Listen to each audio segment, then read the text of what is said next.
Indonesia dengan ini menyatakan kemerdekaan Indonesia.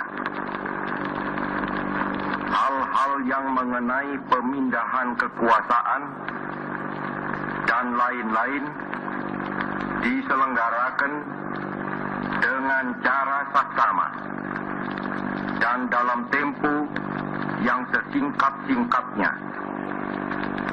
Jakarta, 17 Agustus 1945, atas nama bangsa Indonesia, Soekarno Hatta. Tidak kulupakan, kan terkenang selama hidupku. Biarpun saya pergi jauh, tidakkan hilang dari kalbu.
Inilah kenyataan kondisi anak jalanan di Indonesia, khususnya di kota metropolitan.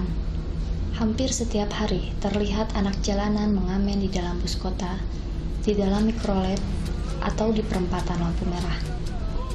Anak jalanan atau biasa disingkat Anjal adalah potret kehidupan anak-anak yang kesehariannya sudah akrab di jalanan.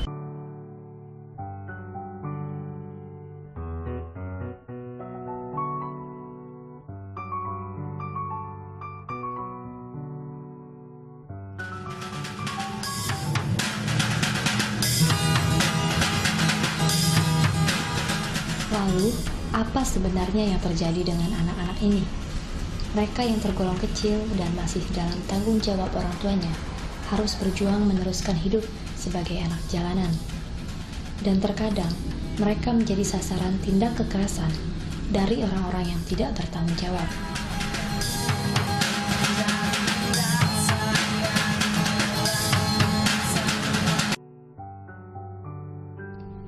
Bertahan hidup bukan merupakan sebuah keinginan, melainkan sebuah hak yang harus dipenuhi oleh negara di mana anak itu hidup.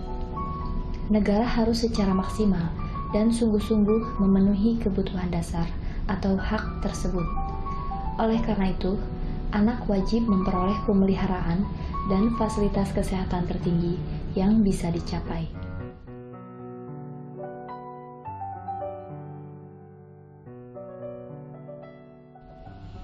Kenyataan di luar sekolah memang sangat kompleks. Kalau kita lihat hal-hal yang menyebabkan mereka tidak bersekolah lagi, kita akan menarik nafas panjang dan mengelus dada. Banyak di antara mereka yang harus bekerja dan mengalami berbagai bentuk eksploitasi ekonomi. Kekerasan di dalam keluarga juga merupakan faktor yang sering disebut-sebut oleh anak-anak yang melarikan diri dari rumah dan hidup di. Setiap anak wajib dilindungi dari segala hal, situasi, dan kondisi yang menghambat pertumbuhan dan perkembangannya. Setiap anak berhak untuk mengutarakan pemikirannya secara bebas. Untuk itu, maka anak harus ditanya serta didengar pendapatnya, dan pendapatnya harus dihormati serta diperhitungkan dalam sebuah keputusan yang menyangkut hidup anak.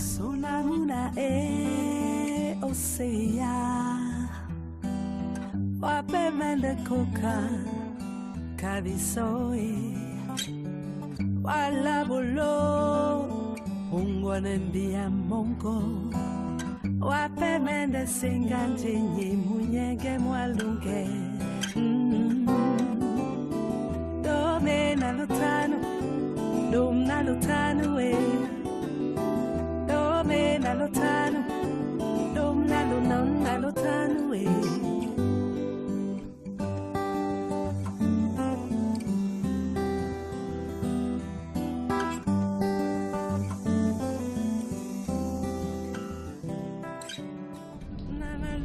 Dalam mewujudkan hak anak, maka harus menempatkan anak sebagai pusat dari pembangunan, pemegang hak dan aktor perubahan, serta memfokuskan kepada pihak-pihak yang paling beresiko, terdiskriminasi dan terpinggirkan.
Indonesia, bangsa terbesar keempat di dunia. Setelah merdeka sejak 65 tahun yang lalu, ternyata hari ini masih bergelimang dengan kemiskinan. Kemiskinan yang tidak lagi menimpa kehidupan masyarakat kalangan bawah, namun juga merangsek ke seluruh aspek kehidupan dan institusi penyelenggara negara.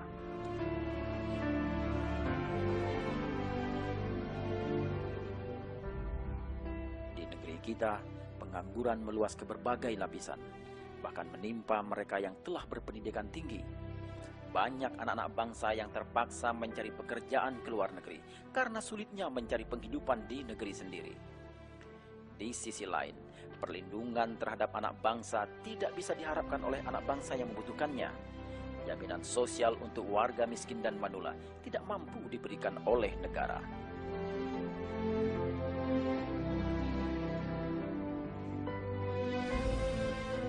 Bangunan ekonomi jauh tertinggal dibandingkan bangsa-bangsa lain di dunia. bangsa Indonesia setiap hari disibukkan oleh peristiwa-peristiwa korupsi yang memilukan. Sementara hukum hanya bisa diterapkan secara efektif jika menimpa kalangan masyarakat terbawah. Keburukan perilaku meluas dan menghiasi keseharian bangsa kita.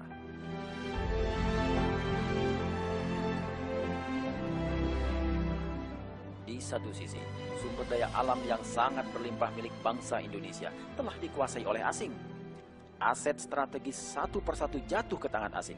Bahkan tanpa disadari, kehidupan bangsa Indonesia telah dikuasai oleh bangsa lain dengan produk-produk asing yang mendominasi pasar di Indonesia secara tidak terkendali.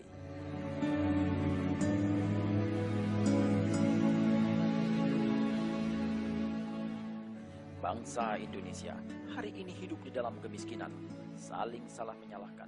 Sementara itu yang sulit dilakukan oleh bangsa sendiri di negeri sendiri karena kuatnya dominasi pemain asing. Para pengusaha berguguran setiap hari. Tak cukup sampai di situ, diterapkannya pasar bebas untuk produk Cina, Jepang, Australia, dan negara lain di mana Indonesia membebaskan bea masuk produk asing ke Indonesia. Di tengah lemahnya sektor swasta milik bangsa Indonesia telah membuat industri hingga home industri di negeri kita berjatuhan setiap hari. Indonesia harus kita bela. Produk Indonesia harus kita bela kalau bangsa Indonesia mau keluar dari keterpurukannya. Mulai hari ini, kita harus bangkit, mengambil hak kita untuk berjaya di negeri sendiri, mengambil hak kita untuk menjadi bangsa besar. Gerakan yang dicetuskan pertama kali pada tanggal 27 Februari 2011 dan terus bergulung bagaikan gumpalan bola salju semakin menggelora di berbagai kota di seluruh Indonesia. Mulai dari ujung barat Sumatera, di Medan, Pekanbaru, Bandung, Jakarta, Pekalongan, Semarang, Yogyakarta, Solo, Bojonegoro, Malang, Pasuruan, Surabaya, dan di seluruh pelosok Indonesia.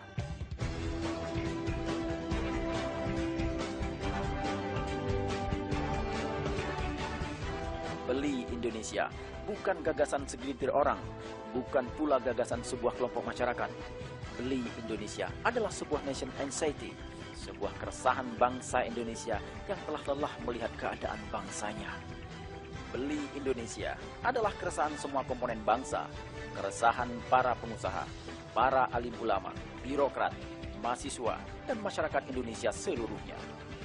Beli Indonesia adalah perjalanan menemukan jati diri bangsa Indonesia, membangkitkan keyakinan bahwa bangsa Indonesia adalah bangsa besar dan menumbuhkan pembelaan terhadap martabat bangsa, serta pembelaan terhadap kejayaan ekonomi Indonesia.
keamanan. Dan selain melempar, mereka juga merusak sebuah tenda di pintu masuk tersebut. Dan pihak keamanan pun terus meningkatkan pengawasan dan mereka juga mengusir atau menjauhkan para supporter ini dari pintu masuk Stadion Tambak Sari ini. Dan saat ini pintu masuk tersebut telah dijaga oleh pagar betis oleh pasukan keamanan. Dan untuk informasi, stadion ini memiliki kapasitas 30.000 orang, namun pihak panitia menjual tiket 29.000 orang dan saat ini di luar, di jalan Tambak Sari ini masih terdapat ribuan supporter Persebaya yang masih berusaha ingin masuk dan mendukung langsung tim kemenangannya. Dan dalam aksi ini, aksi saling lempar batu ini juga ada beberapa orang yang terluka akibat terkena lemparan batu. Dan suasana semakin memanas saat supporter Arema datang di Stadion Tambak Sari pada pukul 2 siang tadi. Mereka, para supporter Arema ini memang dikoordinir dan mendapat pengawasan ketat dengan menggunakan bus. Dan ketika mereka tiba, polisi langsung membuat pagar betis untuk menghalangi bonek mendekat. Dan kedatangan mereka disambut yel-yel anti Arema oleh ribuan bonek di luar stadion.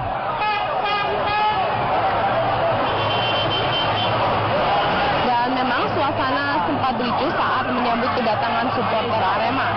Dan kemudian polisi memang menertibkan para bonek ini agar tidak mendekati bus yang membawa pendukung Arema. Setelah situasi kembali mereda,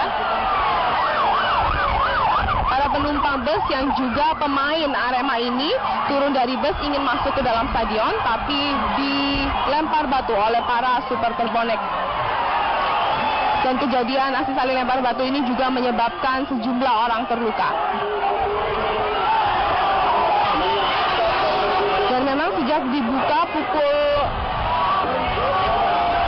1 siang tadi, suasana semakin memanas dan saat turunnya pemain Arema ini sempat terjadi kericuhan di mana para pemain Arema berusaha masuk untuk ke dalam stadion.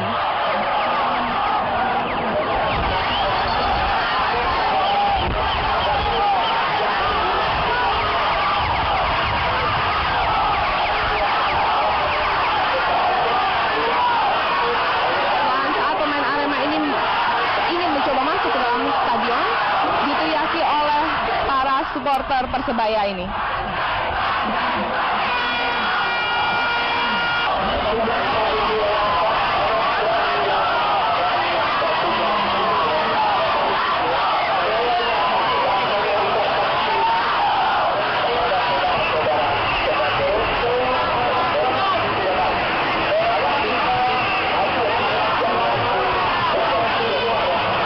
Dan karena kejadian ini mereka melempari batu ke bus yang membawa pemain Arema sehingga bus yang membawa mereka rusak dan kaca-kaca pun pecah.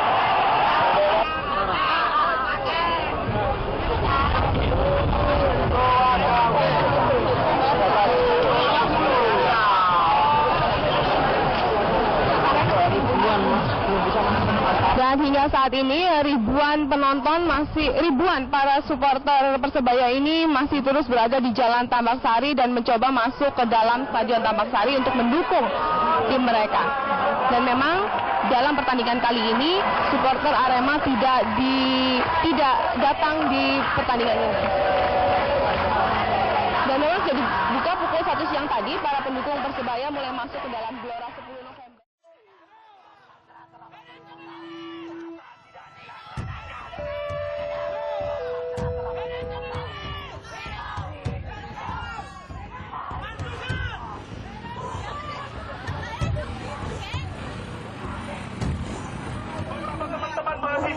Bersama rakyat, bersama tokoh-tokoh Tapanuli, siap berjuang habis-habisan. Rakyat, siapa yang memilih Fernando?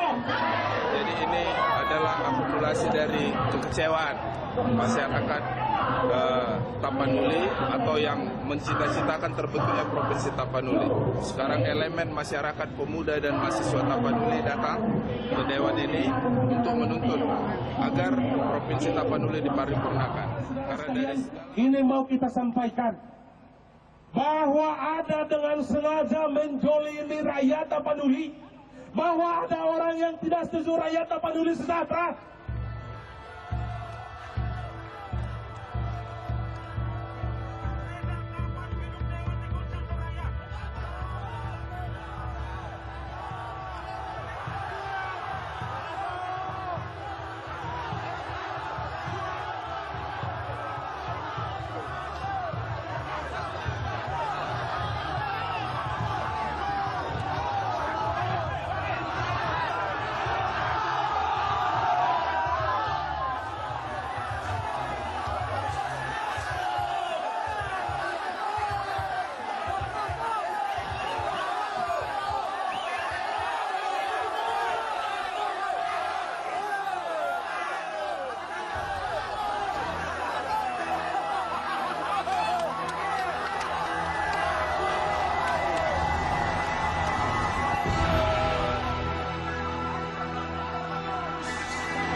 Kalau secara perubatan itu aku bisa putahan ini. Iya. Iya, aku bisa putahan ini.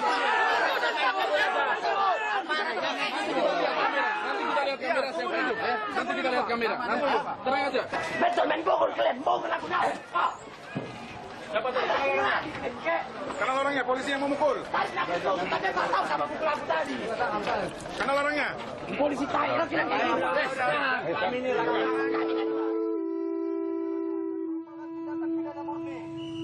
Kejadian ini merupakan tanggung jawab para tokoh-tokoh pemerkasa protak yang juga merupakan otak-otak dalam merencanakan aksi di gedung TPNSU, yakni GM Chandra